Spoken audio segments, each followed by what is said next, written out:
Now we're ready to apply the Mistyfuse. Now I want to show you how sheer this stuff is. This is what it looks like. And this is a piece of parchment paper that you're going to have to put down so it doesn't damage your ironing board and stick to that. This is my hibiscus, and believe it or not, the Mistyfuse is just lying on here. See that? It's really, really sheer. So what you're going to do after you cut, and you kind of cut it out to the shape of your fabric, you don't want it sticking out, you're just going to lay that down on your, pardon me while I'm trying to hold the camera and get this on the ironing board. But anyway, you're just going to lay that down, and I kind of feel that I've got it all right, and I feel underneath with my thumb that the Mistyfuse is still in place. And then you're going to take another piece of parchment paper, because you don't want, this Mistyfuse is going even through this fabric here, so you don't want any of the adhesive to get to your iron. So you sandwich all of this between two pieces of parchment paper, and you're just going to press this like this and get this on.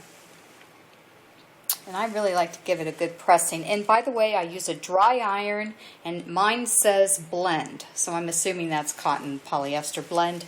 I use that setting even though I'm working with cotton, for the simple fact I didn't know how much temperature this parchment paper will take.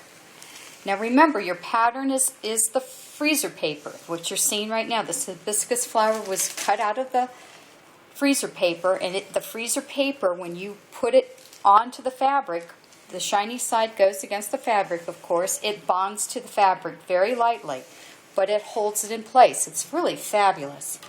Okay, so after I press that side, I take it, I flip it over, and I want to give this side a little bit of a pressing, just because this is where the Mistyfuse is, just right between this parchment paper here. So it's really close to the back. So I want to go ahead and kind of press it on here. It's really kind of neat. So you just press that on there. Now what you want to do is wait for this to cool.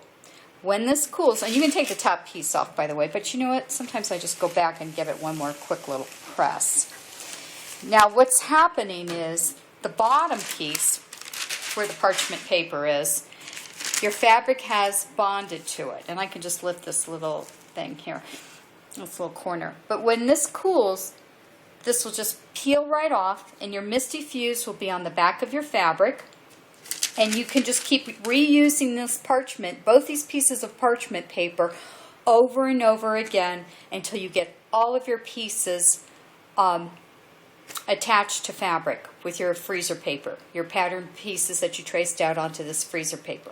And when you get that, then you can cut them all out, and you'll be ready to position them on your duvet cover, and then you'll press them on there. So that'll be another video, and thanks for watching.